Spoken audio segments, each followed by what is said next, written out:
The main character looked ahead with incomprehension.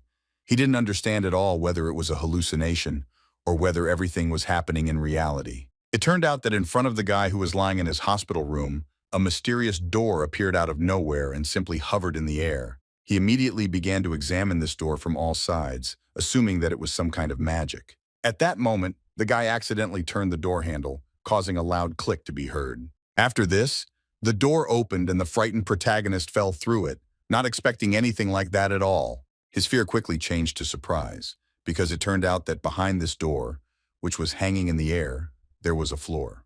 The guy continued to be surprised when he looked ahead and saw a long, dark corridor that seemed to have no end. The main character immediately began to look around and loudly ask if there was anyone else there besides him. Suddenly, from the depths of the darkness, a strange sound was heard, which attracted the guy's attention and caused him anxiety.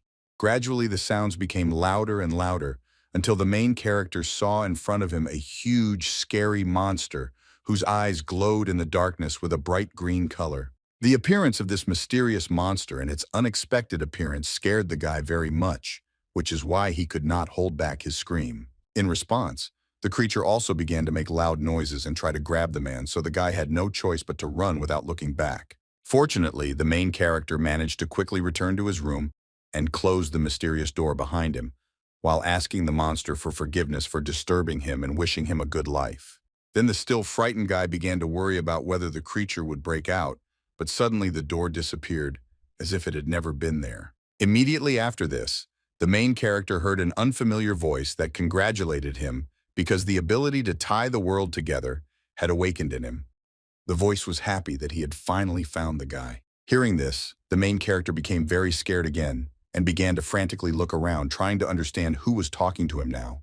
The voice said that he was trapped in another world, so he could only communicate in this way. Then he warned that their time for communication was limited, so they had to act faster. First, he asked the main character to open his backpack and take out the relic from there. The guy did not understand what was being discussed, but he obeyed the voice. Soon he discovered a strange statue that clearly did not belong to him. The voice said that it was a cursed statue of the king of fallen spirits. It turned out that someone deliberately placed it next to the main character and used it to cast a family curse, killing and taking his soul, but the guy managed to survive. At this very moment, the protagonist began to remember that he was not the owner of this body. In fact, it belonged to a middle school student named Shun Ye. Then the main character realized with regret that the soul of this schoolboy was burned by the statue. He also knew that in his past life he died from overwork, but his soul teleported to another dimension and took over this body. Then the mysterious voice said that since the family curse did not kill the main character, it would give him power that no one had before. This took the power that the soul had accumulated over millions of years. After this, the voice asked the protagonist to knock on the gate again. Shen Ye was very surprised by this, but it turned out that these gates belonged to him. Soon, the same mysterious door appeared in front of the guy again, and the voice added that the main character had the ability to connect worlds together. The voice also said that since the guy behaved very politely when he entered the gate last time, he was rated as a polite person, and therefore he would receive an advantage. Shen Ye was very surprised to hear about the evaluation, and thought that it was like some kind of passive skill. An unexpected voice stated that his strength was already running out, and therefore finally advised the guy not to use the statue of the ancestral curse. Shen Ye immediately asked who this voice was and why he told him all this. The voice explained that he needed the guy because the world he was in now, called the Nightmare World, had lured him into a trap and now he needed help. The voice gradually began to fade away, but you could still hear it asking the protagonist to become stronger and free him, for which he was promised a good reward. Soon everything became quiet. Then the guy analyzed everything he learned and realized that they would try to kill him the moment he crossed the gate, but he did not understand the reason for this, because after rummaging through Shun Ye's memory, he did not find any enemies. After that, he decided that since he had no means of self-defense, he needed to enter the gate to see for himself, despite the fact that there was something terrible inside. Opening the mysterious door, Shun Ye continued to think that the skeleton looked very scary, so he should just try to communicate with it, because the guy clearly wouldn't be able to kill it on his own. The main character thought that communication was the best option, and assumed that perhaps he would even be able to conclude a contract with the monster and confront the enemies together. Entering the dark corridor, Shun Ye immediately saw in front of him that same huge skeleton with glowing eyes. Despite this, the guy was not afraid, because he believed that with the title of polite, he would succeed. The first thing the main character did was greet the monitor that lived behind the mysterious door and tell it his name. The skeleton, although he looked very dangerous, still kept his words calm but intended to listen to the guy to the end. Shenya felt that his status as a polite person was working, so he continued to speak and apologized for disturbing the monster and offered to be friends. Suddenly, the main character saw how a dangerous creature began to swing its hand in order to attack him. Luckily, the guy managed to jump back in time because the skeleton's blow was so strong that it easily crushed the concrete floor. Shenya was shocked by what happened, but still tried to explain to the monster that he just wanted to talk to him. Instead of any understanding, the skeleton attacked the main character again, thereby showing that no dialogue would take place between them. In order to save himself, Shenya had to close the mysterious door and return to his hospital room. After that, the guy was glad that, thanks to the closing of the gate, the monster also disappeared, but he did not like his current title of a polite person, which he considered useless. As soon as the guy suggested that there might be other titles, the system notified that it could only be obtained once a day. Shen Ye was, of course, unhappy with this. Then the guy called the gate again, because despite the danger that lurked behind them, the killer could come to the hospital room at any time, so it was necessary to hide as quickly as possible. The main character, who in his past life was a top salesman, decided to remember his skills and be more persistent, so he opened the door again, changing for worrying along the way. At that moment, the bloodthirsty skeleton rushed towards Shenya in order to finally catch him and kill him mercilessly. Unfortunately for the monster, he failed to accomplish what he had planned, so he began to take out his anger on the iron door, which he literally tore to shreds. Despite this, very soon, exactly the same door from which Shenya came out appeared next to the skeleton. He claimed that everything the monster did was useless. The guy also said without fear that the skeleton could not eat him because he was traveling in two worlds at once, so it was better to finally just talk. The monster was very angry, so he attacked the iron door again, not believing what the main character was telling him. Despite this, the gate soon reappeared, and Shenya offered the monster to simply listen to what he had to say. Surprisingly, the skeleton, who seemed to finally understand that his aggressive actions were useless, suddenly turned around and began to walk into the depths of the dark corridor, despite the fact that the guy asked him to stay. Then the main character noticed that the monster was wounded and suggested that when it ate people, new bones grew at the site of the fracture of the left arm. In addition, the skeleton had many other injuries. Hearing this, the monster suddenly stopped and, turning slightly towards the guy, confirmed his guess. It turned out that he could speak. Hearing this, Shen Ye said that in his world there were many beneficial substances for bones that the monster could eat, such as a calcium tablet that specialized in treating bones. The guy continued to say that besides this, there were many other supplements that were much more nutritious than a living person. So if they became friends, he could buy the skeleton all this. The main character believed that this friendship would be useful for both of them, so all he could do was wait for an answer from the monster. Suddenly, the guy saw how the dark corridor was filled with streams of mysterious aura which looked completely unfriendly. It turned out that the reason for this was a skeleton, which seemed to be about to attack the main character with the help of its magical abilities. Shenya was no longer surprised that his life had been in danger recently, so he prepared to return to his world, thinking that he needed to think of something else. At that very moment, some document appeared out of nowhere, and a system notification informed the guy that he had signed a contract. Shenya was very surprised by this and could not contain his joy at the fact that he had managed to do what he had planned. He then learned that the person who signed the contract was the mother of Dark Bones, the king of ghouls, and the defeated lord of the underworld, Mikteti Kahiva. The guy was amazed by all of this. The system also said that the defeated Mr. Mikteti Kahiva was an officer of the combat depot of the 5th Team of the Army of Darkness. The content of the concluded contract was an equivalent exchange.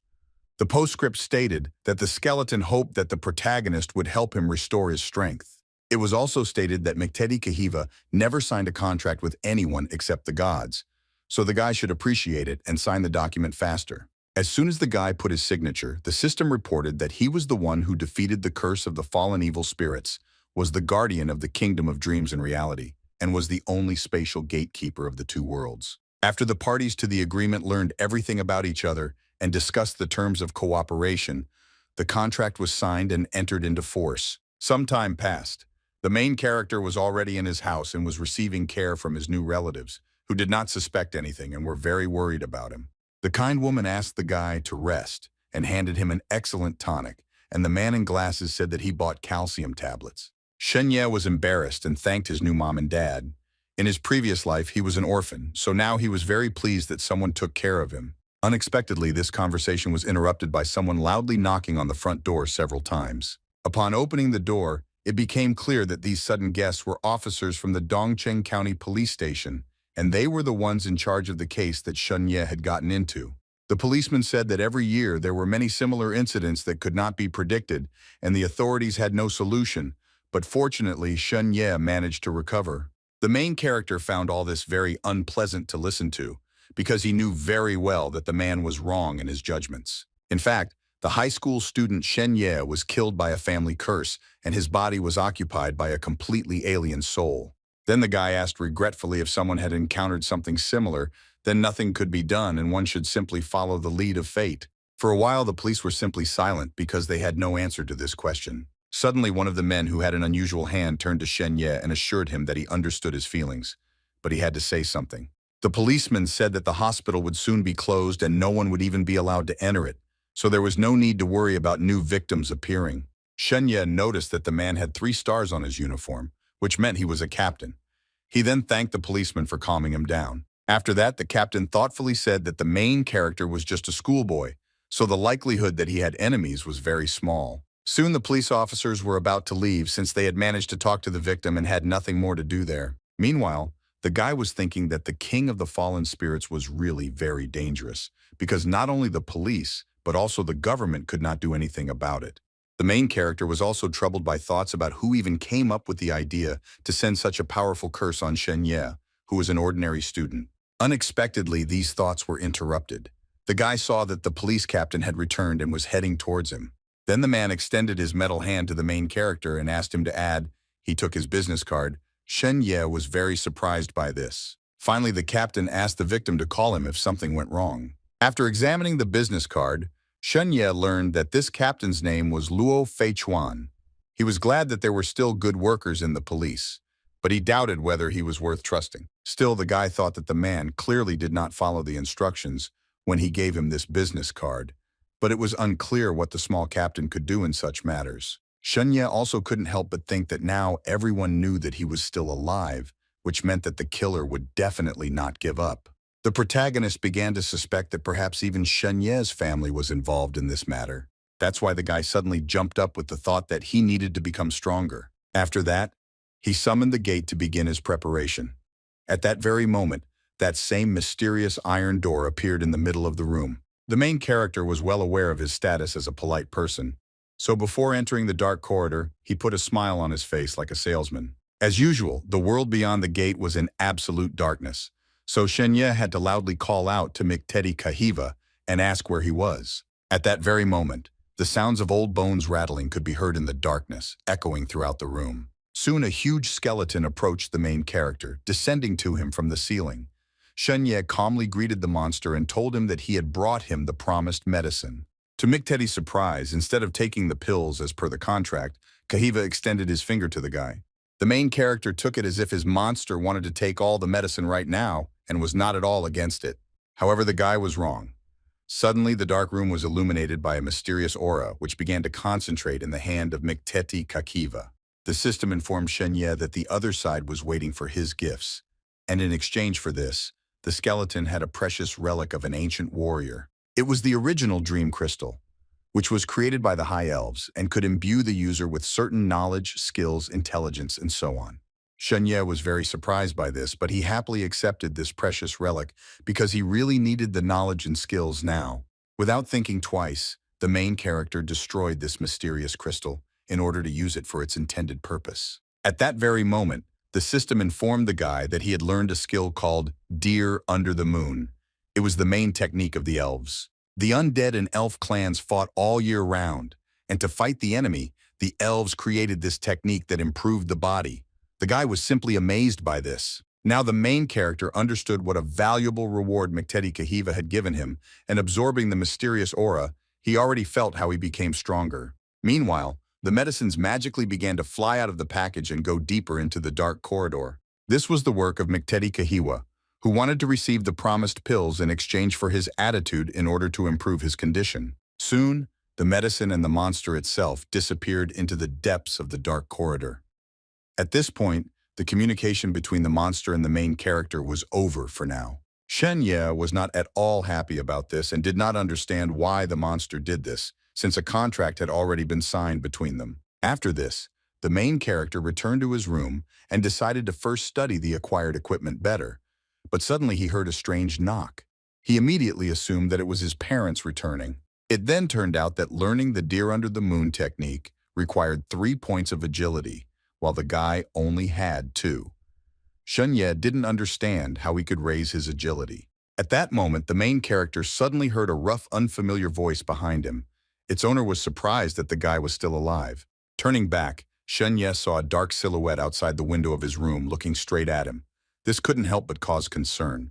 The man with a disfigured face and many scars wasted no time in threatening to kill the main character himself. Without wasting time, the armed villain, whose face was hidden under the mask, rushed at the main character.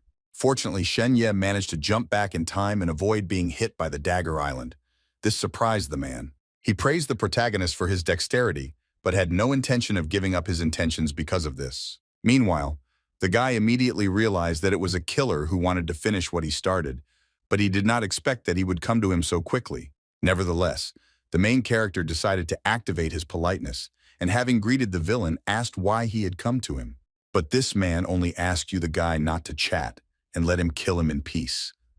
Shen Ye had to dodge the attack again, while thinking that establishing contact was useless. Meanwhile, the system reported that the crystal gave the guy knowledge that skills and equipment had their own levels.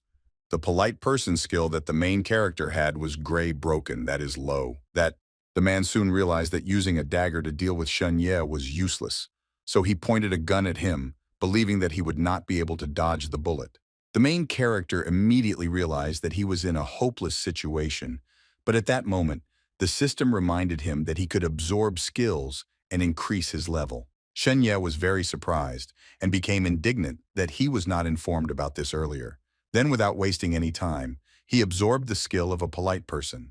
Thanks to the successful absorption, the protagonist received 1 point of agility, and now he had enough points to learn a new skill, which Shen Ye immediately took advantage of. After that, the guy went on the offensive and slightly pushed the killer away from himself and called for the gate in order to find his salvation there. The man quickly came to his senses and saw his victim running behind a mysterious iron door that seemed to appear out of nowhere. Without wasting time, the villain ran after the main character, loudly declaring that he would not be able to escape from him. The man was instantly taken aback when he saw that he was in a huge dark room, which he assumed was a secret room. Suddenly, the killer heard behind him the contented voice of the main character, who was standing at the door saying goodbye to him. The man immediately rushed to his victim, but she had already managed to close the door. At that moment, several dim green lights appeared from the darkness. Very soon, the villain saw before him a huge skull with sharp teeth, which he intended to eat. Without any doubt, the monster began to mercilessly devour the uninvited guest, who became his first meal in many years. When it was all over, Mikteti Kahiva began to enjoy the mysterious aura that enveloped his injured left hand. A hearty lunch contributed well to the recovery. At this time, Shen Ye stood silently in his room, breathing heavily as he came to his senses after nearly losing his life at the hands of a mysterious assassin. The guy was very scared because he never expected that a killer would come to him, so he thought that he couldn't hesitate and needed to quickly find a person who could protect him. At this point, the system notified the protagonist that he had given great pleasure to Mikteti Kakiva, and, following the principle of equivalent exchange, the other party to the contract took the exchange item and recognized the guy. Shen Ye was very surprised when he saw that in return he received 2 items of very good green quality. These were the Crown of Pale Shadows and the Silver Military Badge. The Crown of Pale Shadows was of an excellent level and was made by the masters of the Spirit Tribe. It was armed with a high-level shadow technique, and as long as the protagonist wore it, he could pretend to be an elf. The Silver Military Medal was a symbol of honor for the military exploits of the elves in the world of nightmares, which was received only by soldiers who had achieved great success. Using it, the guy could move to the land of the elves. Shen Ye was very pleased, because he did not expect the deal to be so profitable. The first thing he decided to do was test the crown in action.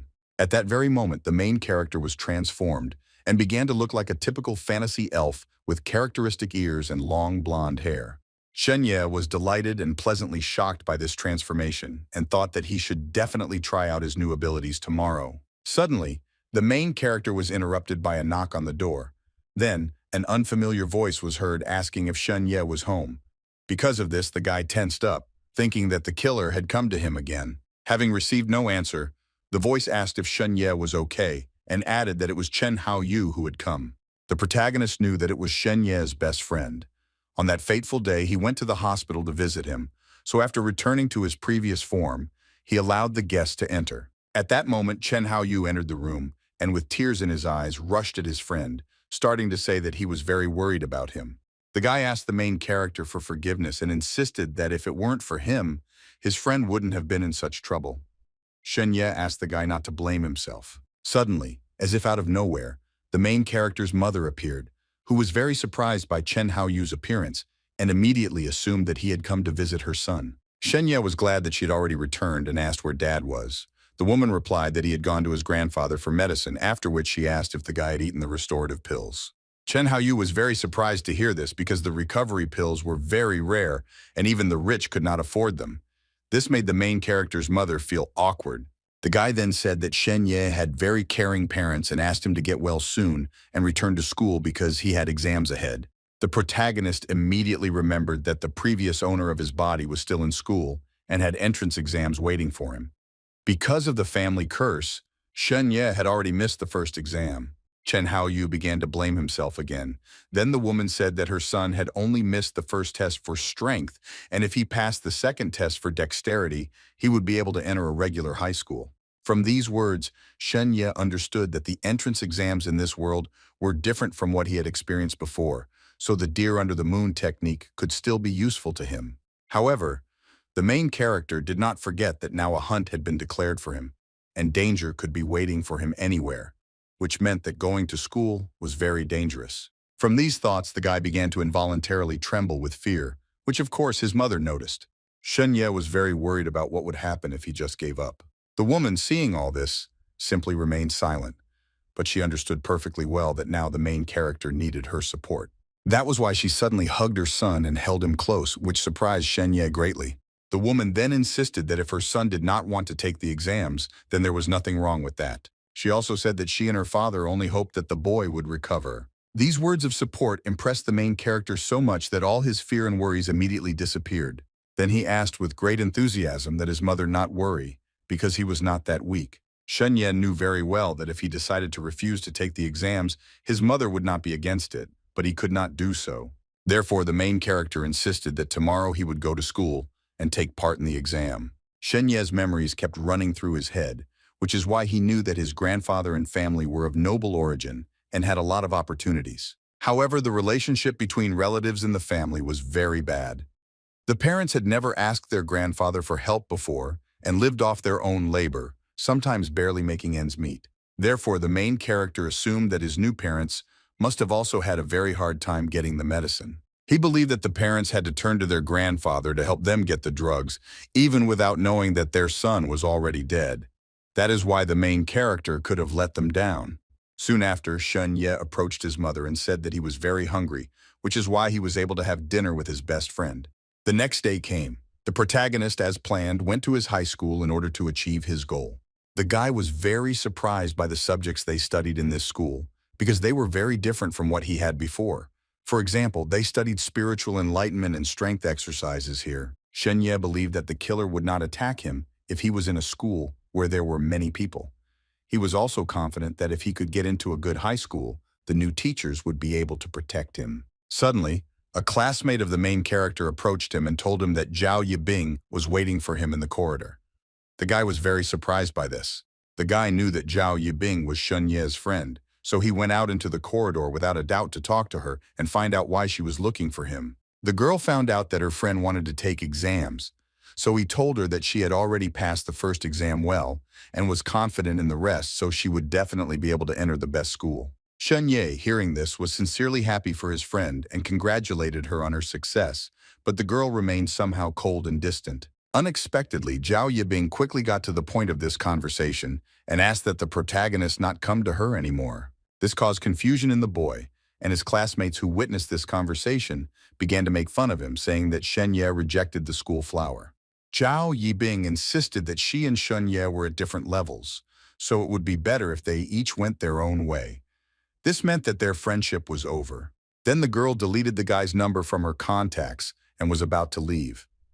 The main character was very surprised and did not understand whether all this was just because he missed one exam. Then the guy replied that he had never taken the initiative to maintain this friendship, and therefore was now glad that the girl would no longer bother him while he was taking the exam. Classmates immediately began to remember that when Shen Ye was first, Zhao Yibing followed him closely, so it was surprising that she shamed the guy in front of the entire school just because she missed an exam. At this moment, Zhao Yibing's friend stood up for her, and with displeasure reminded the protagonist that the girl had given him many gifts, so he shouldn't have said that. Suddenly, Zhao Yibing couldn't contain her emotions and started crying while saying that she thought that she and Shen Ye were friends. To this, the guy calmly replied that he accepted the girl's gifts but not her herself. Everyone was delighted with this answer and believed that dark magic should be eradicated only with the same dark magic.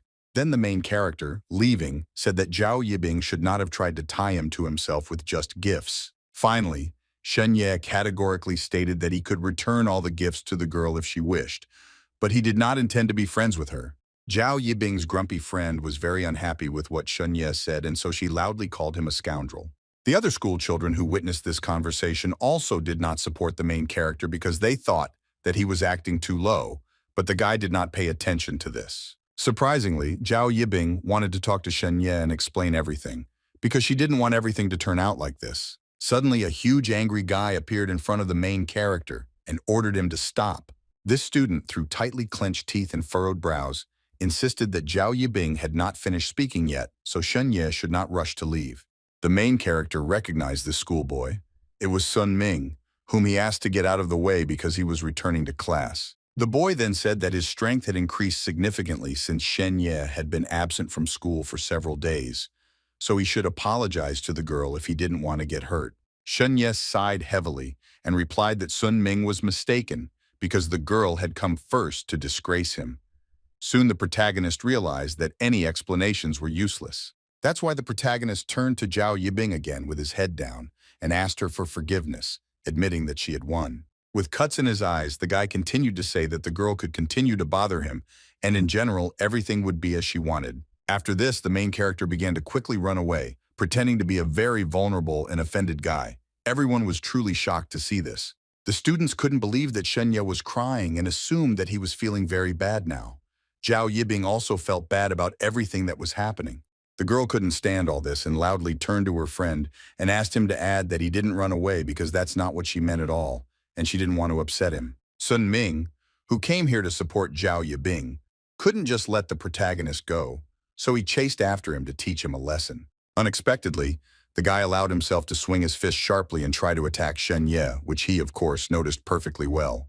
The next moment, in order to avoid being hit by a powerful blow, the main character jumped high up and did a somersault in the air, while his opponent had not yet had time to realize anything. Everyone who watched this from the side were shocked and could not take their eyes off Shen Ye.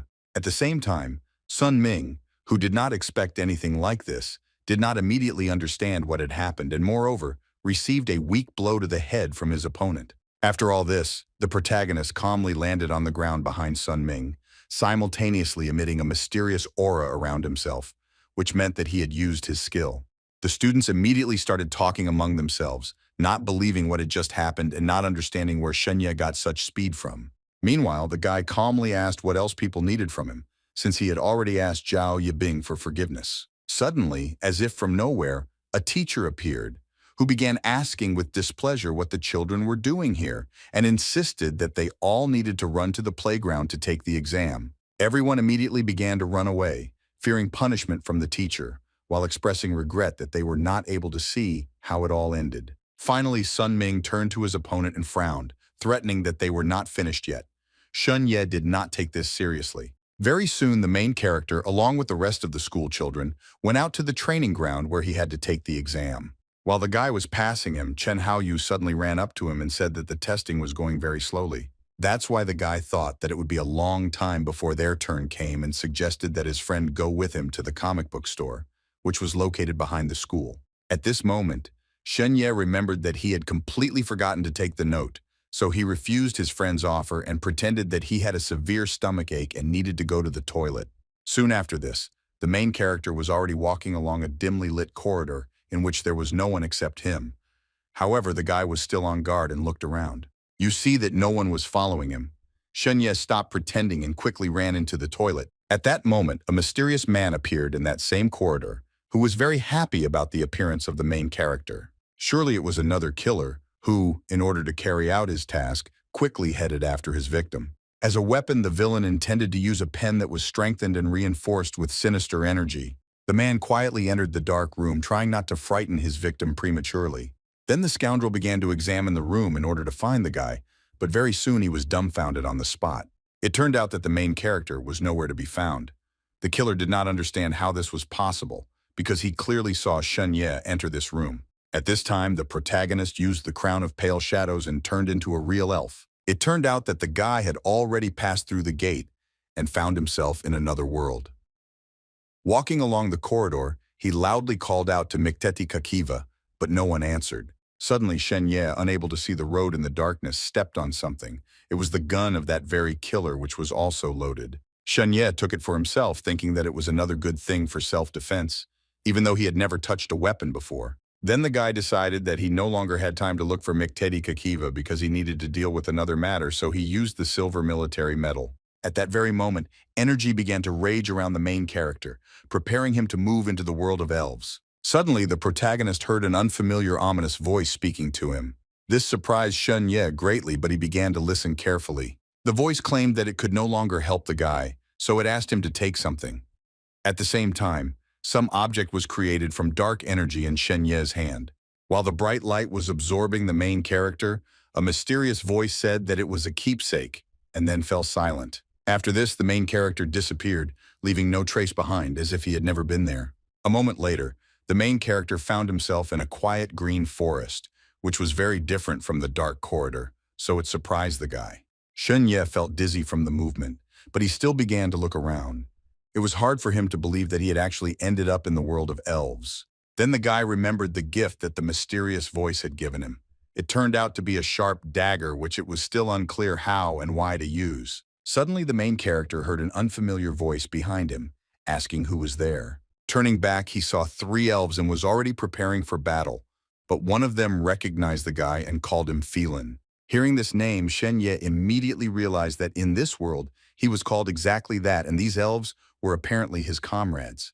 These elves were glad that Felin was finally here, because if he hadn't come, they would have had to declare the mission a failure and tell everyone about it.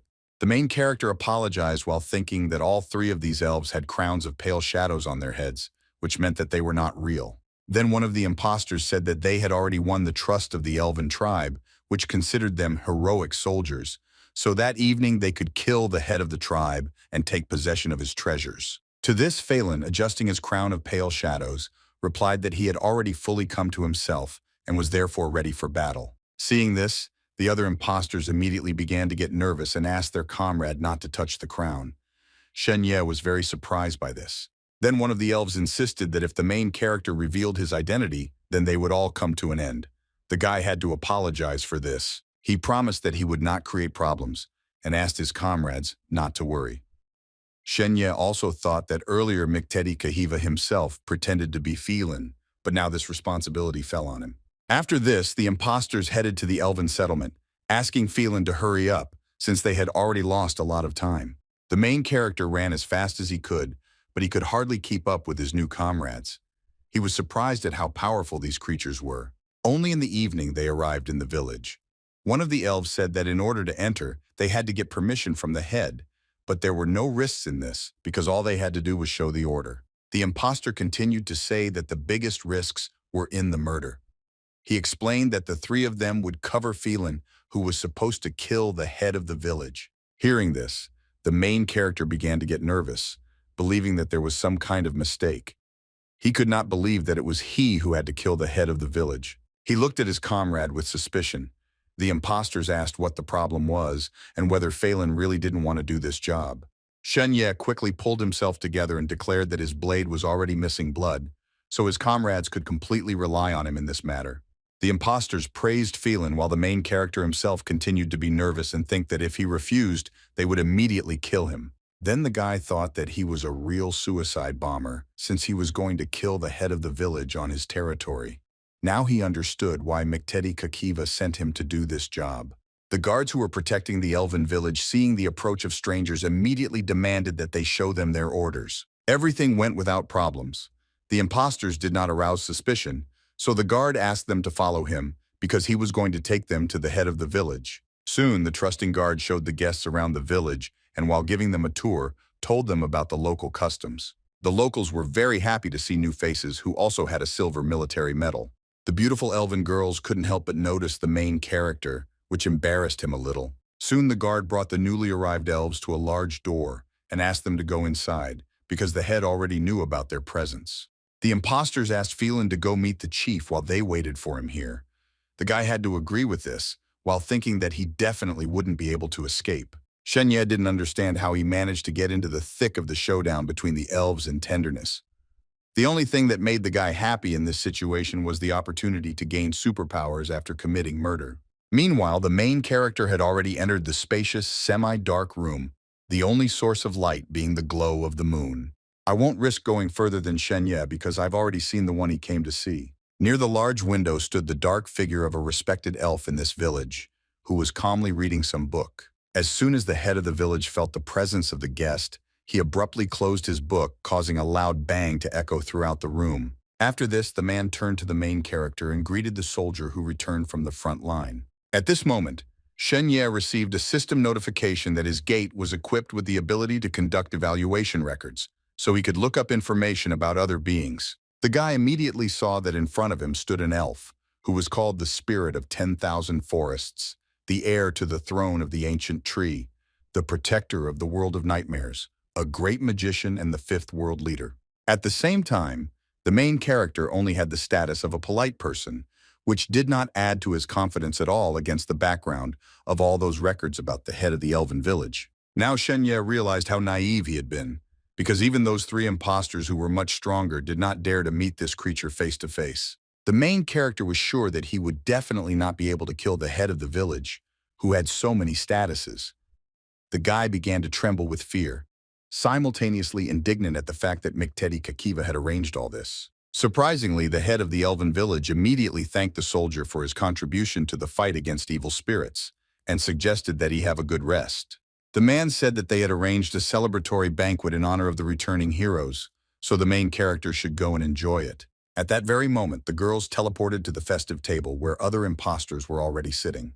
The impostors asked that their comrade enjoy the food and rest for now, since it was still too early to do anything. Shen Ye felt that he could not trust the evil spirits in the form of elves, and continuing in the same spirit was tantamount to waiting for death, so he had to come up with something. Suddenly, an elf girl approached the main character and offered him to dance.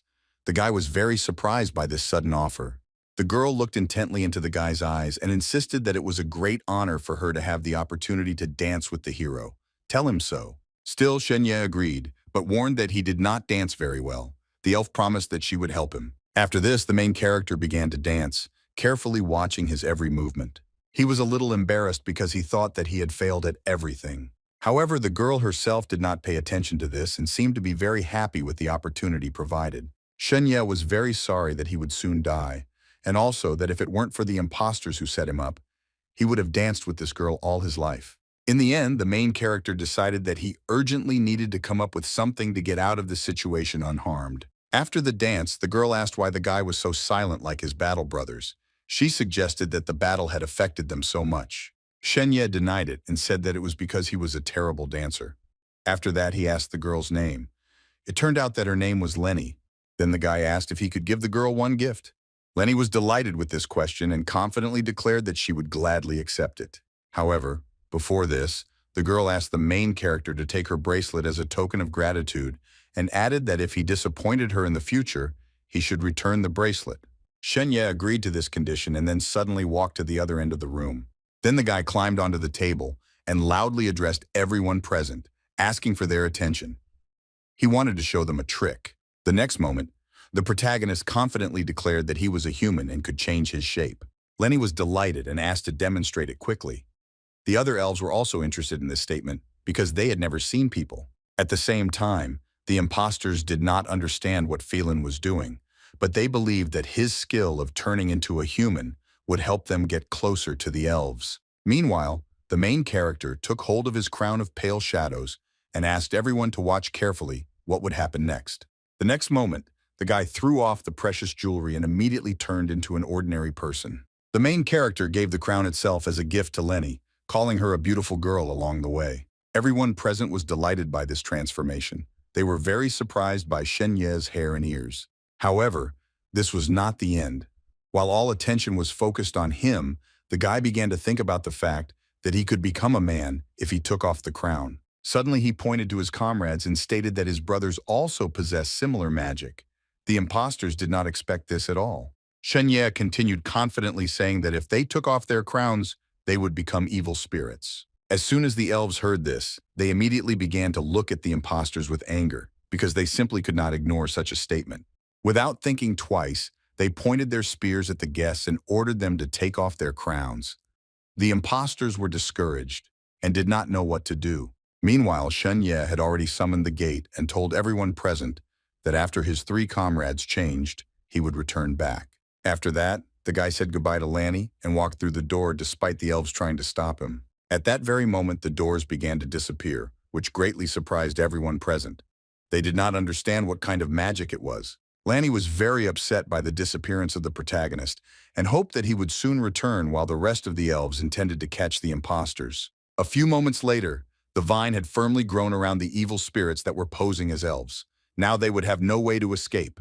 The vine was squeezing the villains tightly, while someone declared that he would like to play with the impostors some more. The head of the village, who appeared out of nowhere, realized that the undead wanted to infiltrate his settlement, but did not expect that the man was working on 2 fronts. One of the impostors maintained his image to the very end and insisted that there had been a misunderstanding, since they even had orders that confirmed that they were soldiers of the elven army.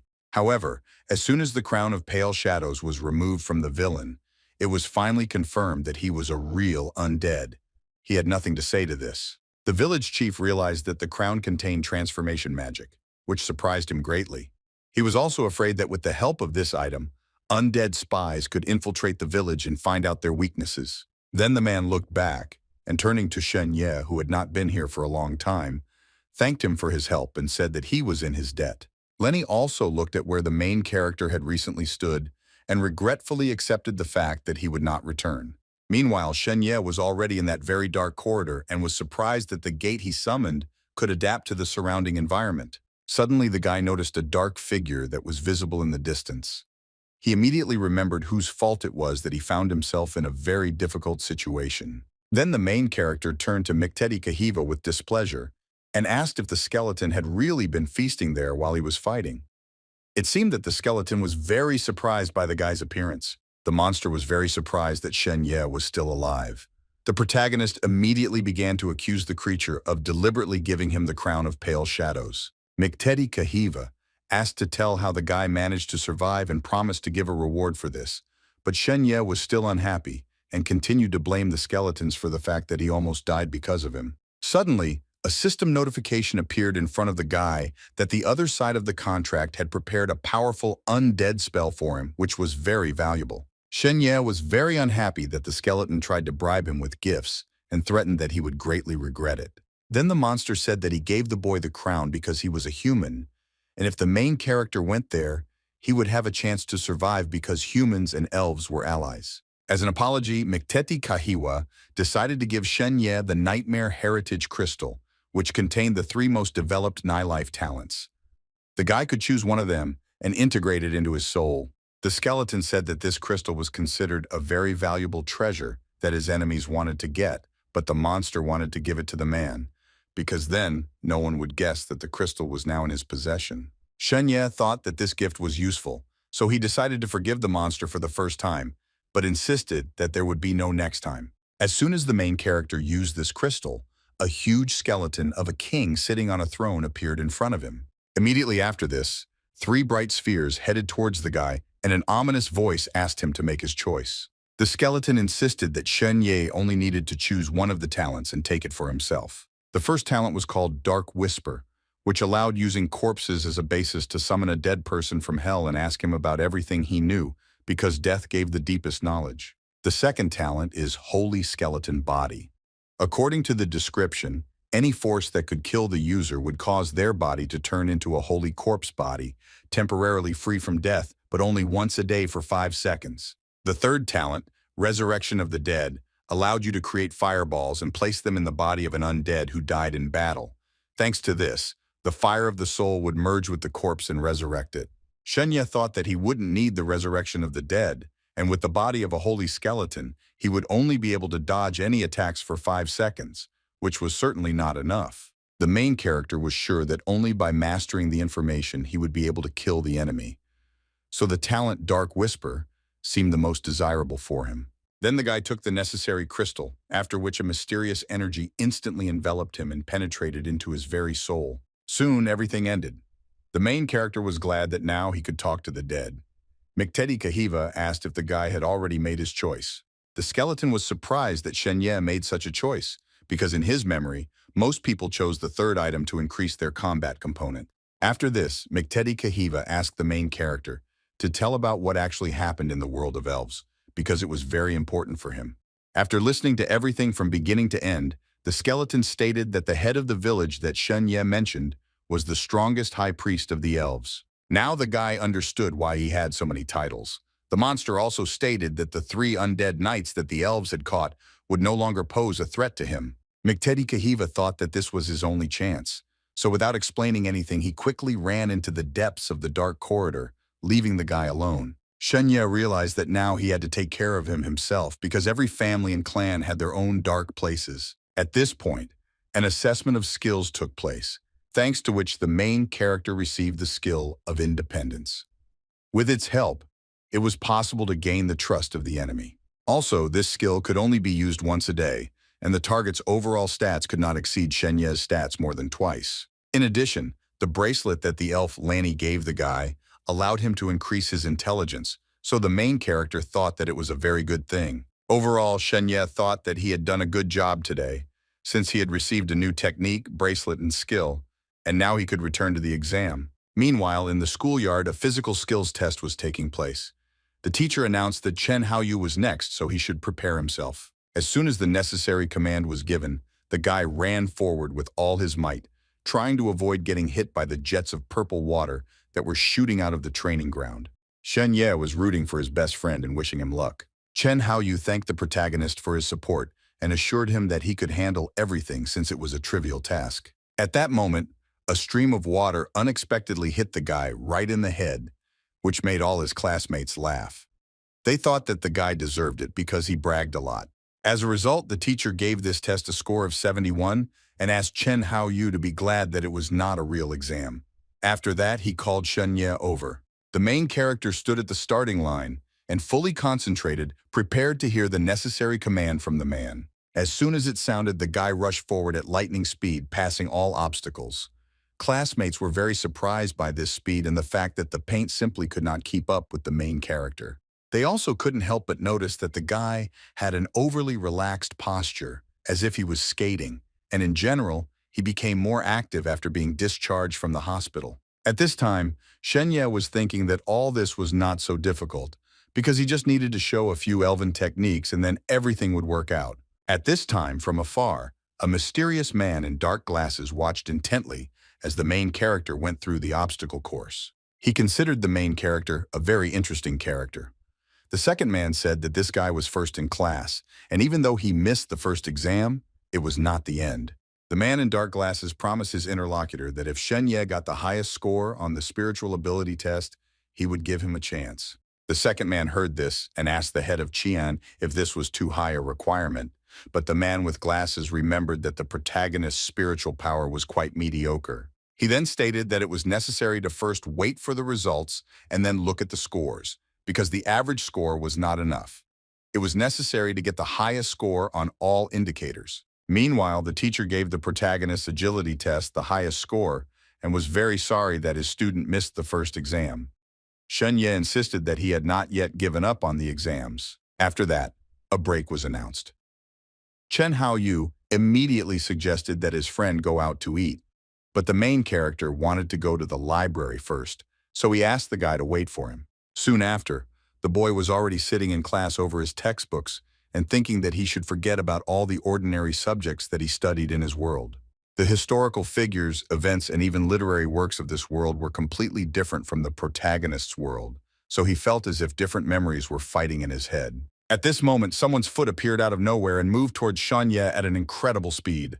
The next moment, Sun Ming hit the desk where the protagonist was sitting with all his might, causing it to fly off to the side. This left Shen Ye momentarily confused. Sun Ming turned to his opponent with a sly smile on his face and reminded him that their recent conversation in the corridor was not over yet.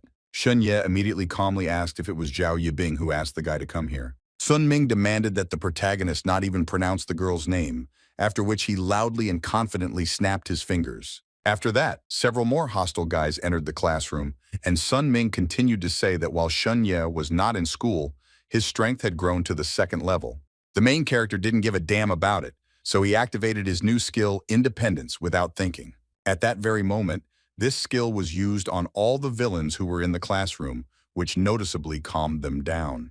The boys began to say that they actually didn't want to harm Shen Ye, but simply wanted to help Zhao Yibing, who many of them liked. However, the effect of the independence skill lasted only 10 seconds, so soon the villain came to his senses again and began to threaten the main character. The guy remained absolutely calm, and since his skill could only be used once a day, he decided to absorb it, thanks to which he earned 3 characteristic points. Shen Ye wanted to spend the points he earned on increasing his strength, but the system reported that he could redistribute another attribute point.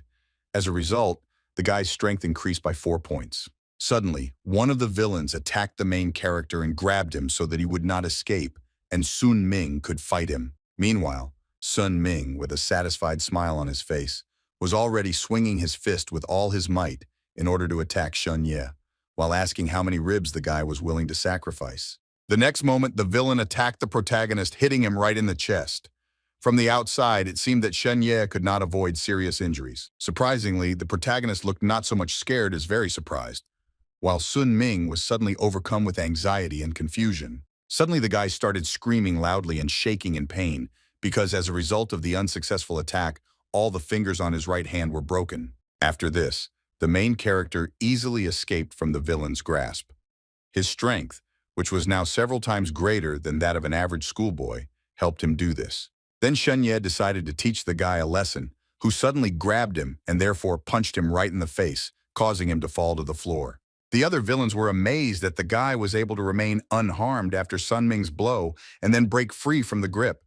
They did not understand how this was possible.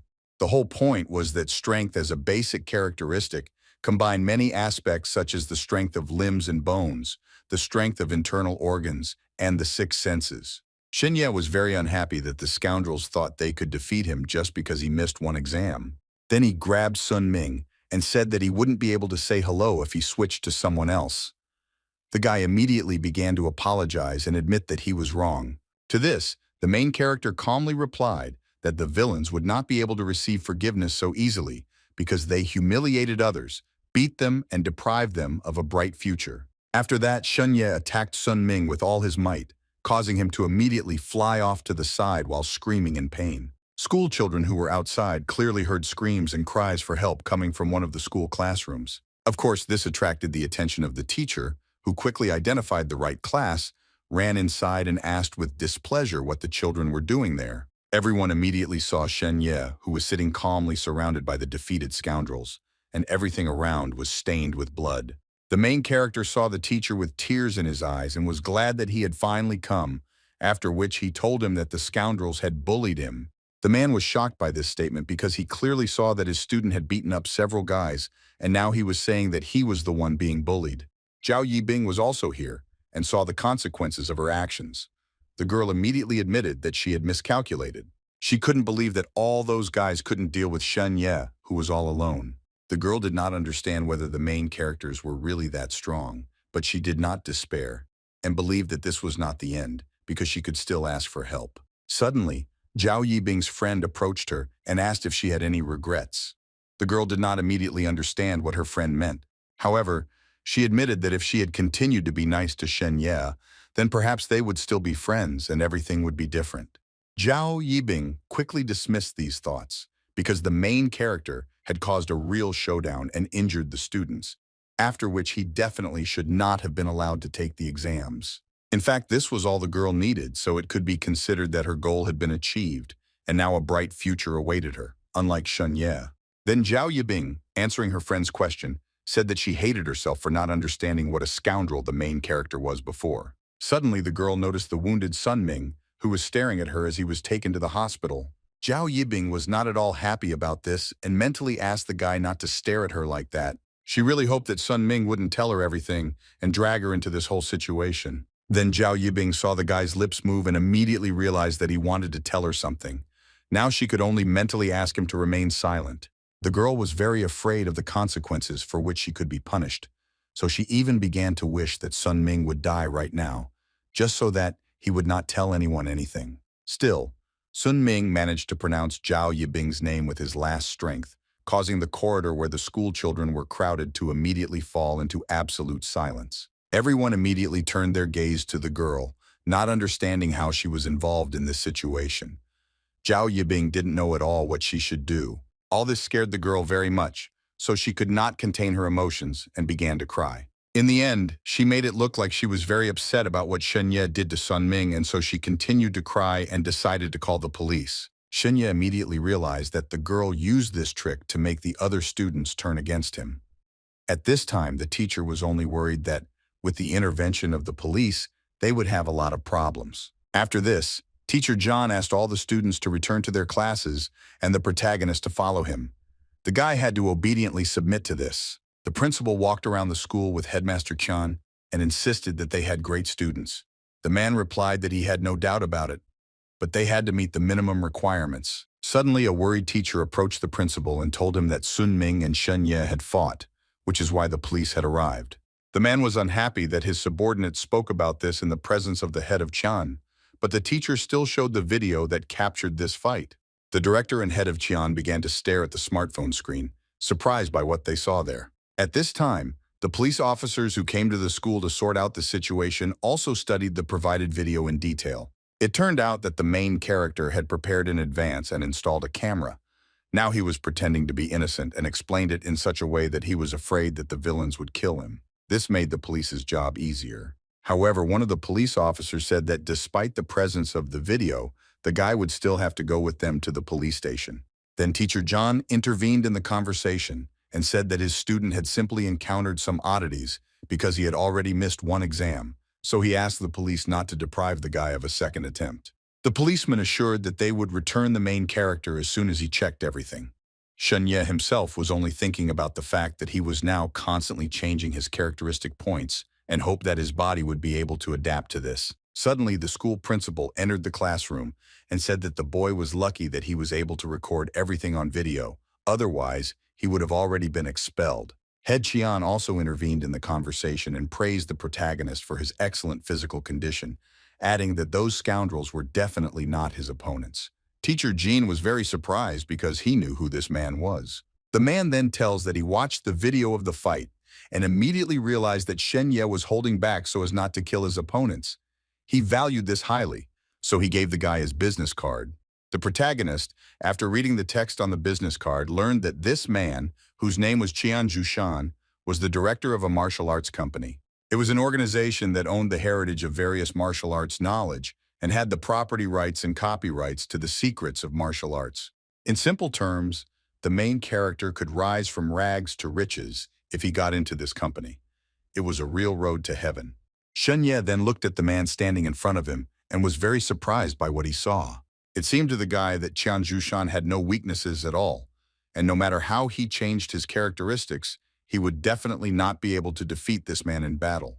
Qian Rushan then said that the evaluation system that allowed a person to be evaluated in all aspects analyzed that the guy had a composition strength of no less than 4.5 points.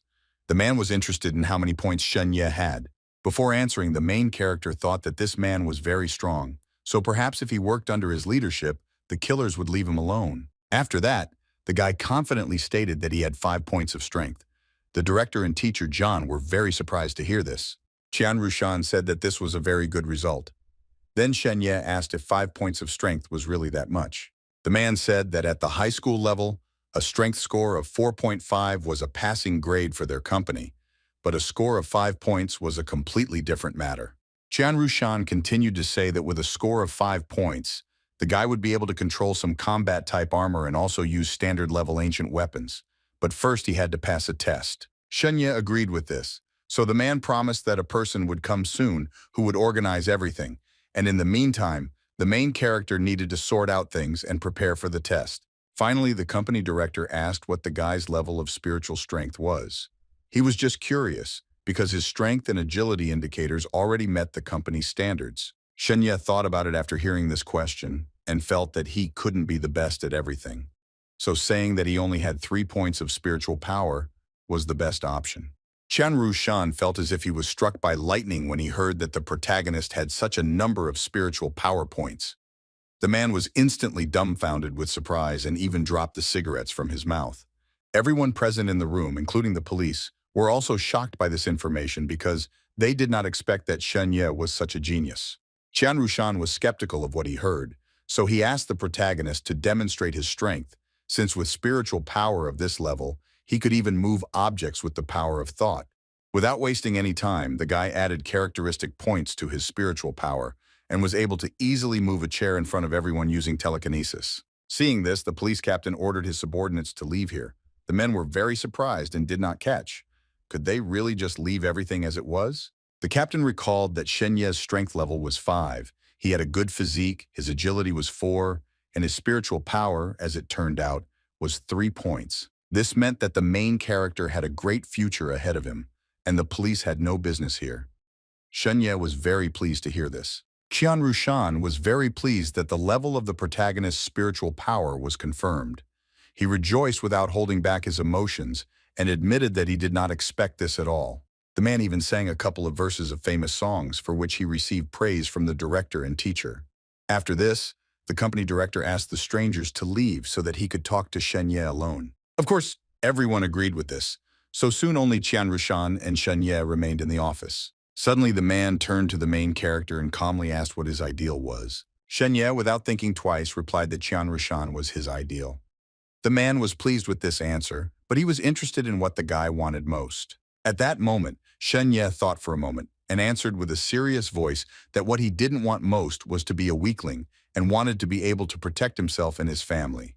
The director of the company also liked this answer, so he said that now the guy was closest to his dream, but he should try to harm him right now. The protagonist slightly misunderstood these words, so he began to verbally insult the man. Then Qian Rushan directly stated that the guy should try to attack him. The guy was very surprised by this request, but he couldn't refuse, so he quickly switched his attribute points to strength and prepared to attack. The next moment, Shen Ye suddenly swung his fist and tried to attack Qian Rushan. His strength was so great that his fist literally cut through the air. Noticing this, the company director was very surprised, but this did not make him lose his vigilance and concentration. Suddenly, Shen Ye for some reason became frozen in place and couldn't even move, so his attack was not completed. His body seemed to be frozen by something. The man said that it was a type of magical art that could neutralize an attacker, and having learned this, the main character would definitely be able to protect himself. Then Qian Rushan said that this was not all, and taking out his pistol asked the guy to watch carefully. After this, the man fearlessly put a loaded gun to his head. This alarmed the protagonist, but he continued to watch as he was told. The next moment, a loud shot rang out. The bullet hit Qian Rushan with great speed, causing him to lean to the side. Because of this, Shen Ye was very nervous. However, everything was fine.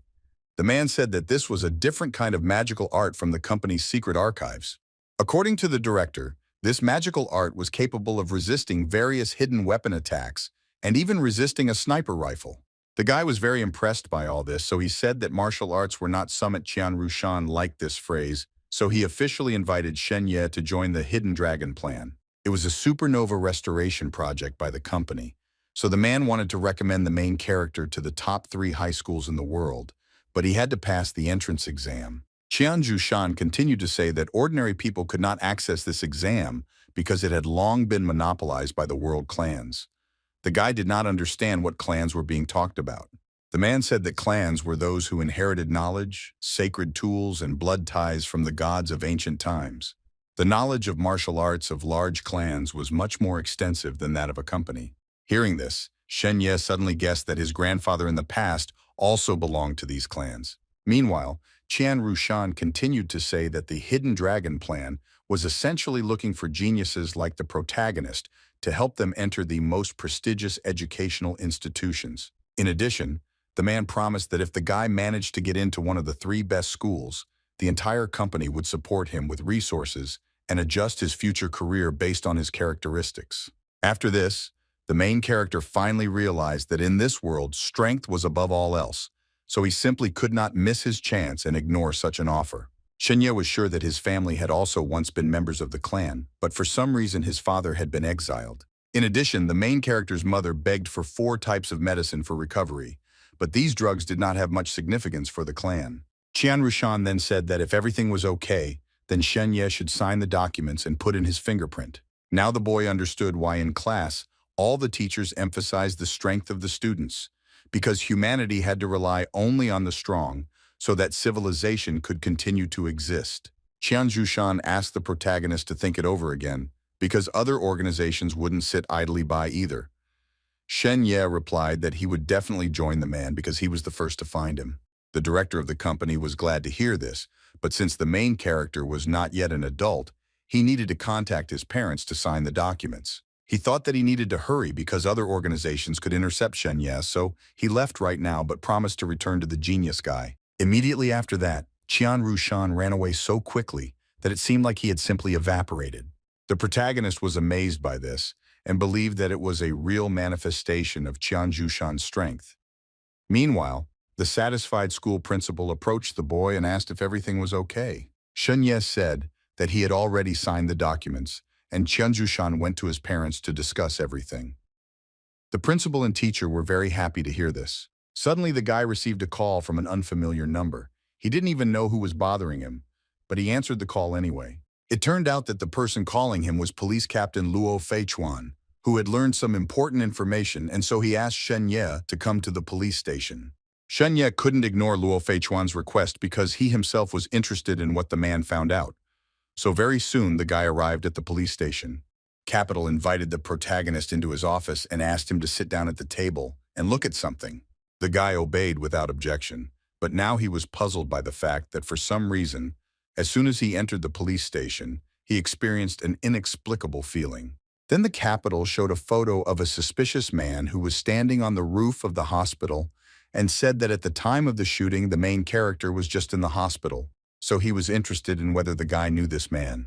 After taking a closer look at the photo and thinking for a while, Shen Ye replied that he had never seen this man. Then Luo Feichuan continued to say in a serious voice that according to the forensic experts, this man was trying to activate something. The man also asked if the main character had anything unusual with him that day. The guy immediately understood what was being discussed, but was in no hurry to answer. He assumed that this suspicious man activated the curse of the Demon King statue, but he couldn't catch this man, and the statue turned to dust.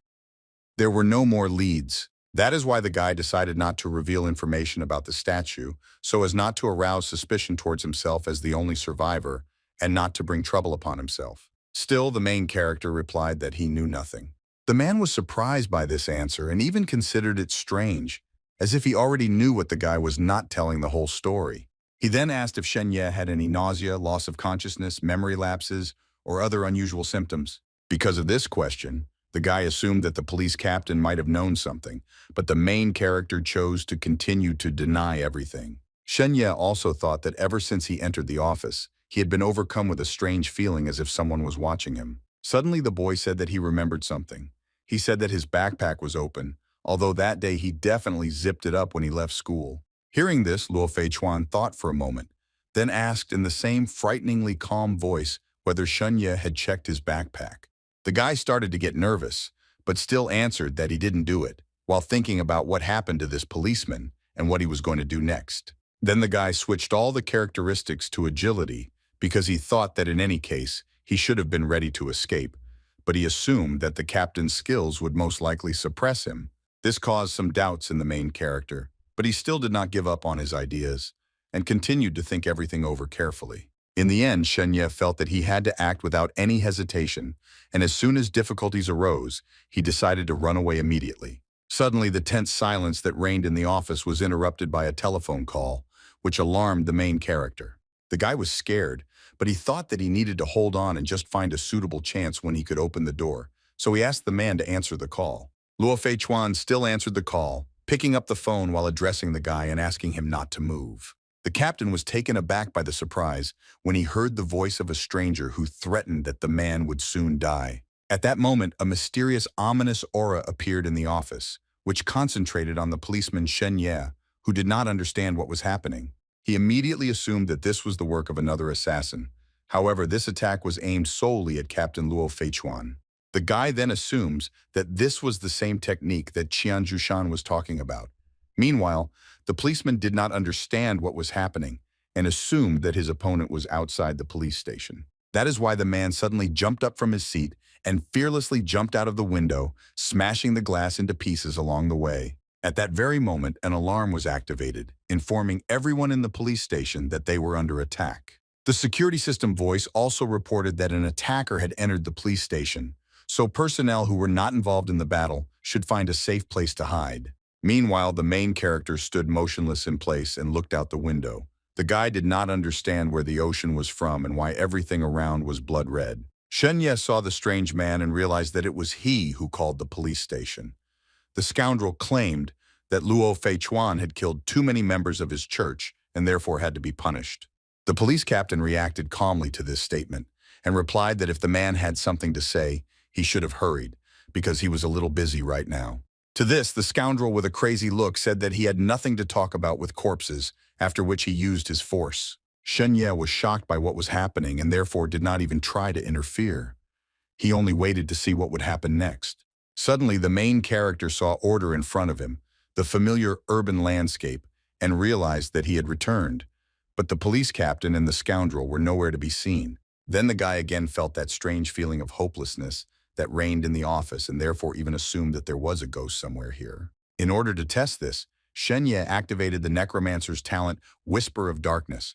But in order to use it, the soul had to return to the body in order to be able to answer all of the guy's questions. Shen Ye immediately began to look around, wondering whether it was even possible to find the much-needed corpse in the police captain's office. Suddenly, the main character heard an unfamiliar, ominous voice, which for some reason thanked him. This scared the guy very much. However, he quickly pulled himself together and turned in the direction from which the voice came and asked who was speaking.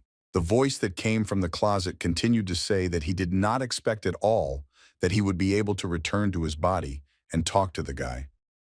Shen Ye realized that there was a corpse in this closet. The protagonist also felt that this voice was familiar to him. Shen Ye quickly had a guess that shocked him. With a trembling hand, the guy began to open the cabinet, while the voice continued to say that Shen Ye was one of the hunters, but he was killed by mistake and branded as prey. Opening the door, the main character was horrified to find the mutilated corpse of Captain Luo Feichuan in the closet. With a trembling voice, the guy asked the dead man if he really was a police captain. Luo Feichuan's corpse confirmed with an emotionless voice that it was indeed him. This frightened Shen Ye even more, but he still asked how it all happened. The captain replied that he was killed by the same man in glasses from the photo. He went on to say that his killer only needed to show dexterity to kill him without preparation, and in the end, the villain took the form of a police captain and lured the main character into the department. After that, Shen Ye asked what the killer's goal was. Soul Luo Feichuan replied that she didn't know, but that man was definitely looking for some kind of answer. The guy immediately realized that the legendary creature Demon King had never been defeated, so now he wanted to know how he managed to survive. Shen Ye also assumed that the captain's killer used a special technique to take away corpses. Luo Feichuan did not understand what was being discussed, and then the guy said that recently everything around the site instantly changed, but quickly returned, however. The body of the impostor and that attacker was not there. Luo Feichuan found it ironic that the hunter who pretended to be the prey unknowingly brought trouble upon himself. He then explained that what the main character described was not a technique at all, but an anomaly. It was another world that suddenly came into contact with our world, surrounding, absorbing, or taking away living beings in a certain territory.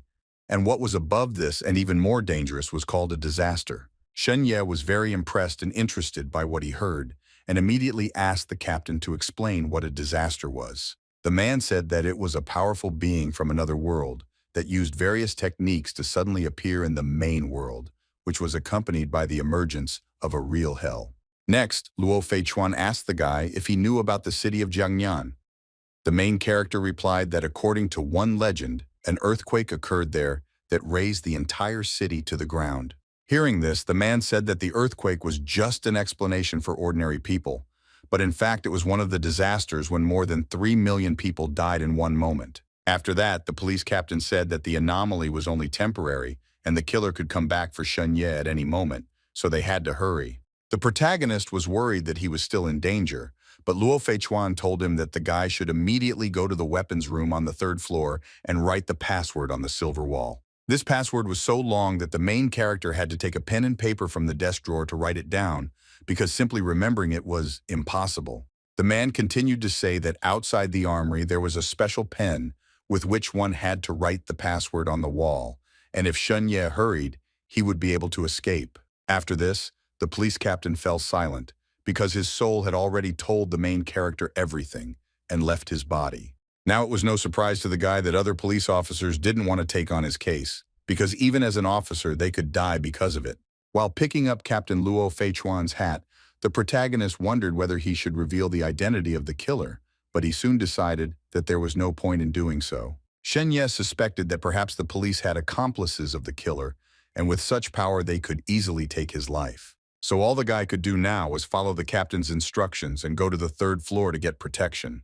The protagonist admitted with annoyance that with his current strength, he would not be able to avenge Luo Feichuan, but in the future, he would definitely carry out his revenge. Finally, Shen Ye mentally wished for the police captain's soul to rest in peace. The guy tightly clutched the piece of paper with the password in his hand, which indicated that he had not come to terms with this situation. Suddenly, the main character heard a knock on the door and then a voice that informed him that an anomaly had occurred, and therefore everyone now had to go downstairs to undergo testing. Shen Ye didn't react to the knock on the door and the unfamiliar voice behind it, so soon it slowly opened.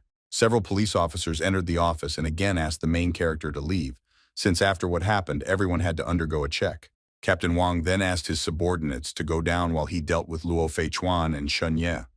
The police officers obeyed the captain's order without question. When the man was left alone, he began to talk about how he knew that the main character was afraid of something, but now he was safe.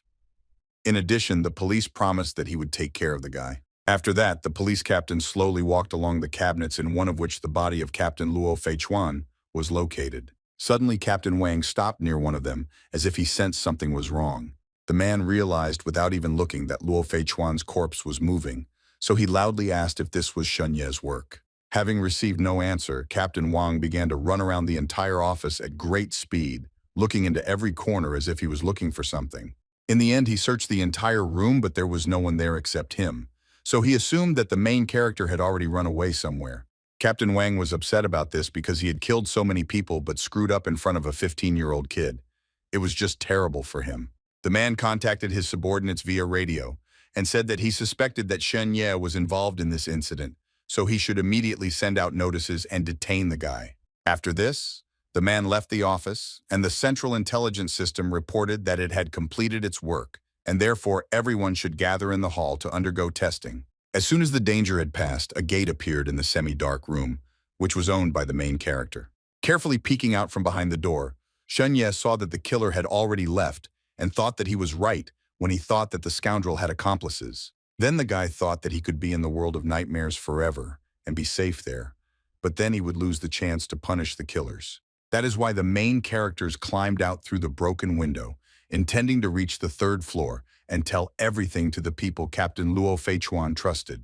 The main character very quickly reached the desired floor and climbed into the room through an open window. Looking around, he saw at the end of the corridor a large iron door, which from a distance resembled an elevator door. Shen Ye remembered that he needed to take a pen and write the required code that Luo Feichuan gave him directly on the wall. Suddenly, the protagonist heard someone's voice behind him, who stated that he now knew exactly what was the cause of the noise he had recently heard. The guy immediately froze in fear and turned back slightly to see Captain Wang, who was emitting an ominous aura. The man asked what Shun Ye was doing here. The main character began to quickly write down the necessary password on the wall, getting nervous at the same time, and explaining that he would soon have to take exams and therefore the teacher gave him several problems that he had to solve quickly. The scoundrel, of course, did not believe it, but he was more interested in why the guy was standing near the emergency device that connected the central government of the world. Captain Wang did not understand who could give the main character the password to the door, but he thought that it was impossible to allow the code to be completely written down, so the villain threw his club in order to attack the guy.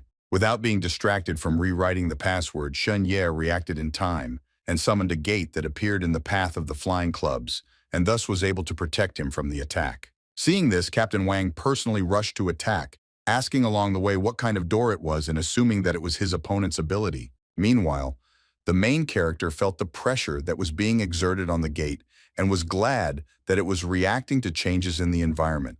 Otherwise, he would have already died. In order to attack the protagonist, Captain Wang first had to remove the obstacles in the form of the mysterious door, so right now he intended to attack it with all his might. In the end, this blow turned out to be quite powerful.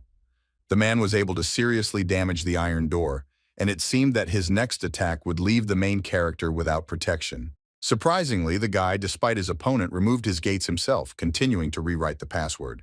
Captain Wang thought that this was a great opportunity to kill his opponent, so he once again accelerated and headed straight towards Shun Ye. The next moment, the main character, having managed to react in time, again summoned the gate right in front of the villain's face, causing him to crash into it with his head and receive serious injuries. This caused the man to be pierced by a strong pain, which almost knocked him off his feet.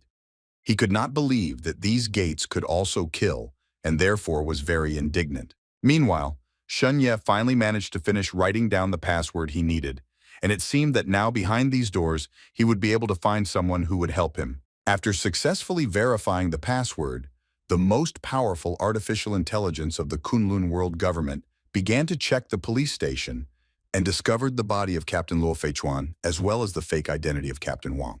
That was why Kunlun summoned the company's head Qian Rushan to immediately take all necessary measures and kill the enemy. Shun Ye was very surprised by this. The artificial intelligence also stated that in 30 seconds, the killer posing as Captain Van would be executed. But the villain himself did not think so and intended to finish what he had started. In order to hold out for these 30 seconds, the main character called the gate, hoping that he will be able to hide in the other world of nightmares for this time. Unfortunately, Captain Wang managed to grab the guy by the arm and not let him escape. After that, the villain swung his fist to finish off the main character right now. Shun Ye clearly saw how the man's fist that carried destructive power was getting closer and closer to him, while there were still a long 25 seconds left before Qian Rushan appeared. Suddenly, the main character saw a bright light that began to absorb the villain, simultaneously tearing off Captain Van's mask. It turned out that the reason for this was Qian Zhushan, who, using his abilities, literally tore the villain apart with one incredibly powerful blow.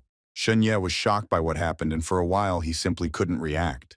Fortunately, the blood splashes didn't stain the guy at all. Meanwhile, Qian Rushan, with an unusually pompous expression, said that in their business, the most important weapon was speed.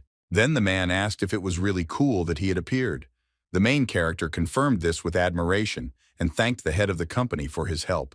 After this, our heroes moved to the office of the Ministry of State Security to discuss what had happened. Qian Zhushan was very interested in how the guy knew about the password. Shun Ye said that Luo Feichuan gave it to him in advance and said that if something happened, he should use it immediately. Hearing this, the man immediately assumed that the police captain probably knew that he was being targeted by the Church of Silence organization, to which the people who caused the anomaly belonged. Then Shun Ye's expression suddenly changed because he felt sorry for Captain Luo Feichuan. Qian Zhushan agreed with this and said that he had only recently met him, but the man was definitely for justice, so it was probably because of his kind heart that he brought trouble upon himself. After this, the man said that the main character was very lucky because he almost fell into the hands of a killer who belonged to the League of Killers, but unfortunately it will not be possible to identify the customer. Then the guy assumed that the customer was a rich man because the services of a killer who could kill a police captain were probably expensive. Jian Zhushan did not understand why this customer wanted the death of a schoolboy like Shen Ye. Then the main character asked what Kunlun was, which appeared after he wrote the password, and why Captain Luo Fei Chuan did not ask him to help deal with the killer. The man said that it was the central intellectual system of the world government, which usually did not deal with such trivial matters and could only provide assistance after entering the correct password. In response to the protagonist's second question, Qian Rushan suggested that Luo Feichuan simply did not know about the problem with Shun Ye's weapons and did not understand at all what this meant. Then the girl, who suddenly appeared in the office, said that Luo Feichuan's steel prosthesis, which was considered his weapon, was infected with a computer virus, which made it impossible to launch. The girl continued to say that as soon as the captain died, everything returned to normal. So it was obvious that this was the work of a person who knew Luo Feichuan well. Shen Ye realized that the captain was conducting an investigation, left him his business card, and even after his death continued to guide him. And when he met the enemy, he did not give up even though his weapon was malfunctioning. Suddenly, Qian Rushan said that the protagonist was now a member of his company, and today he would teach him the first lesson that the boy needed to learn. He went on to say that Shen Ye had to always be on guard because people were scarier than monsters. The main character took these words absolutely seriously. You see, he already knew that it was the absolute truth, so he assured the director of the company that he would remember it. Qian Rushan praised the guy and then asked him to follow him because they had to meet their parents. On the way, Shen Ye asked what they would do with the two scoundrels who were still in the anomaly. The man replied that more professionally trained people would handle this matter so as not to take risks and not fall into an anomaly. The company director also told about a guy who came out of the anomaly and looked absolutely normal, but in fact, only human skin remained, underneath which a real monster was hiding. Eventually the monster began to run amok and it was very difficult to catch it. So now the man preferred to deal with more ordinary people than to get involved with anomalies. Suddenly, Qian Rushan fell silent and stopped abruptly, as if some very important thought had occurred to him. Without wasting any time, he quickly called his subordinate and asked him to check on the girl named Xiao Mengyu. He was interested in this girl's connection with Captain Luo Feichuan. Very soon a reply came from his subordinate, which greatly surprised Qian Rushan and even seemed to make him nervous. Meanwhile, Shen Ye, based on what he heard, was wondering who this Xiao Mengyu was and assumed that she was somehow connected to the murdered police captain. Soon there was a meeting with Shen Ye's parents who, after hearing everything, wanted to talk to their son alone so that he could then give his answer. The woman told the guy that he was actually a descendant of the great family, since his father was from a side branch of the Shen family. Shen Ye knew that this family was one of the few Wu families that had divine heritage and artifacts. The woman then said that her husband was also a genius, but due to an unfortunate set of circumstances, he left for this city, after which he met her. The grandfather was unhappy with this, which is why the man renounced the family. After this, the protagonist's father said that his son's talents already surpassed those of ordinary people, so it was quite possible for his grandfather to recognize him as his grandson, and then he would become the descendant of an aristocratic family. The man also warned that if Shen Ye joined the organization, he would no longer be able to touch the family secrets, so now he had the right to choose any of them that he and his mother would support.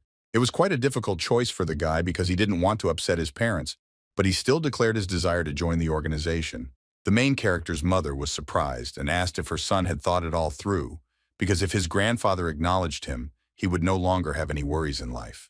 Shen Ye replied that he didn't want his parents to humiliate themselves and ask their grandfather for such a thing. The guy thought that since his father could handle it, he could handle it too. Then the parents said that it was their son's life, so they respected his decision. Shen Ye was glad of this understanding and asked them to call Qian Rushan. The boy then recalled that over the years his parents had visited that family only a few times, and each time one part of the family treated them well, while the other looked at them with cold contempt. The only happy moments Shen Ye remembered were when he was a child playing with his friends. In his past life, he was used to the cold and indifference, and only now did he feel true, sincere love. Soon, all the documents were signed, and therefore Qian Zhushan officially congratulated the protagonist on joining the organization. The guy was happy about this, and believed that they did not need such a heartless family as Shen. Meanwhile, Zhao Yibing sat in the empty hospital corridor, happily uploading videos of Sun Ming's beating to the internet to attract more attention and criticism. In addition, the insidious girl specially came to this hospital and took a photo with the injured guy so that Shen Ye would soon receive his punishment and his reputation would be tarnished. At the same time, she wanted to remain innocent. Zhao Yibing mentally asked the protagonist not to blame her because it was his fate.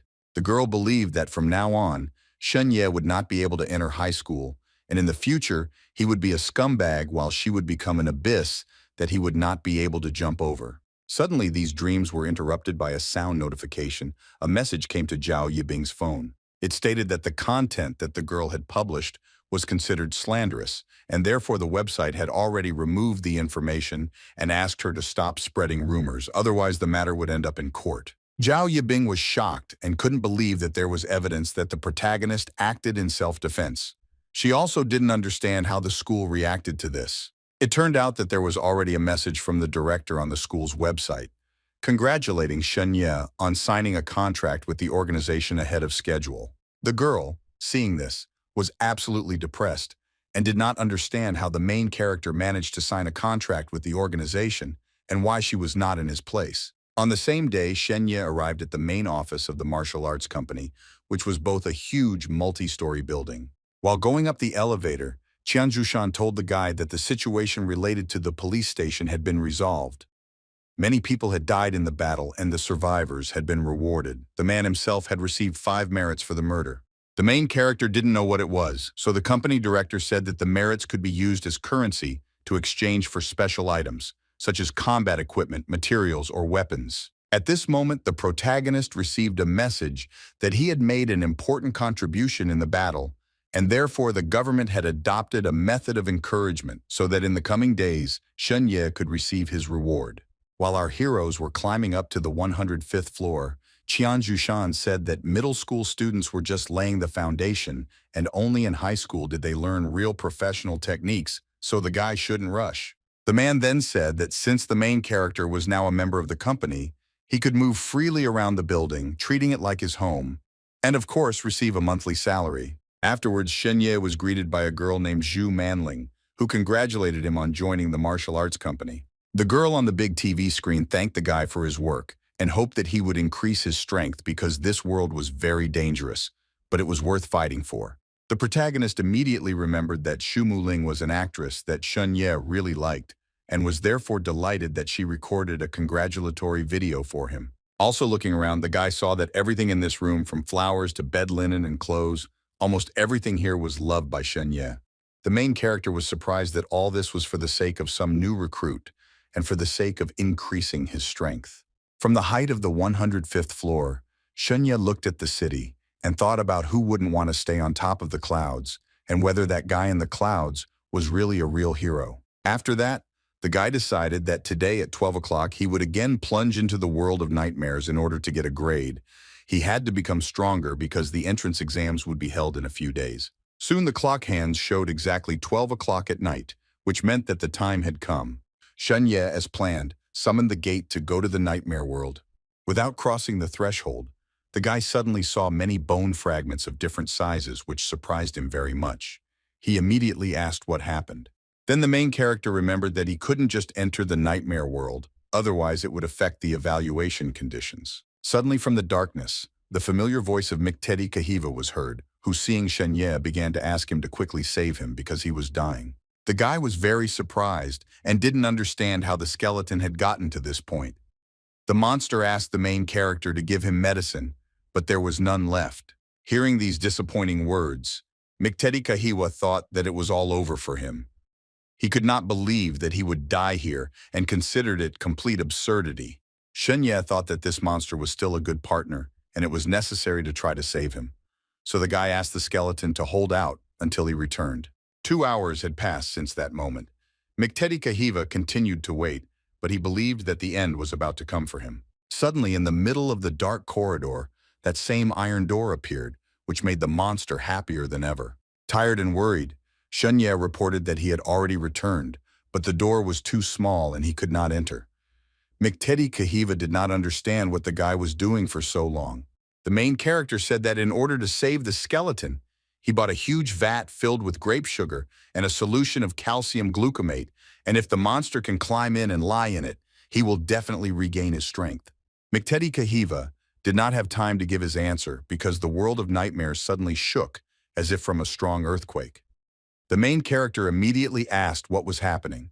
The alarmed monster said that his enemies were about to burst in because there was a secret passage here and outside his cemetery, which was attacked by people and elves. The skeleton also said that the battle was not over yet, but he was very weak, so he gave the guy a spatial ring, which he should put on quickly. As soon as Shenye fulfilled the monster's request, the ring immediately began to suck in Mikteti Kahiva and all of his broken bones. Soon the spatial ring absorbed the creature down to its very last and smallest piece. This was just in time, because as soon as the main character began to close the gate, a loud explosion was heard on the other side. The guy thought that it was very dangerous because if he had been hit by the shockwave, he would have definitely died. After this, Shenye turned to the skeleton and asked if he had hidden in the ring of Mikteti Kahiva, who confirmed this and said that the spatial ring could not store living beings, but he was not alive. Then the main character began to move Mikteti Kakiva into the vat, while saying that he saved him and therefore should have received a reward. The skeleton immediately asked what the guy needed. Without thinking twice, Shenye replied that he wanted to go to the world in which the monster Mikteti lived. Kahiwa was shocked by this, but felt that he should not interfere with the protagonist's decision. The monsters also warned Shenye that his powerful treasures had almost exhausted their power, so his help was very limited. Then the guy thought about the fact that there was a cemetery outside the secret passage, and if he could pretend to be a dead warrior and walk around the battlefield, he could get good records. Then the main character asked the skeleton if he had anything of dead warriors that could hide human energy. Mikteti Kakiva immediately provided everything he had. For some time, the guy had to dig through a whole mountain of broken copper and iron fragments. But the monster insisted that these fragments were invulnerable to attacks on the battlefield so they could be useful to the main character. Soon, Shenye found suitable equipment for himself, as well as a tablet with an inscription stating that it was used to summon a skeletal horse. Mikteti Kahiva praised the guy for having already studied the energy of death and decided to give him a mask as well. Shenye did not understand what it was needed for. The monster assured that it would help stabilize the high-level deadly energy, so the guy should put it on along with the rest of his equipment, and then other dead people would definitely not be able to see him. Then Mikteti Kahiwa said that now Shenye looked like a real dead warrior. He also advised the guy to use the tablet because perhaps he could summon a skeleton horse. The main character immediately imagined how he would sit on a skeleton horse and pretend to be a dead warrior, and if danger came, he would simply run away. As soon as all the preparations were completed, the guy still dared to enter the gate. But before that, Mikteti Kahiva demanded that the guy not dare to die, because if the spatial ring is stolen, he will definitely disappear. After this, the main character was completely absorbed in the world of nightmares, and at the end only managed to promise that he would try not to die.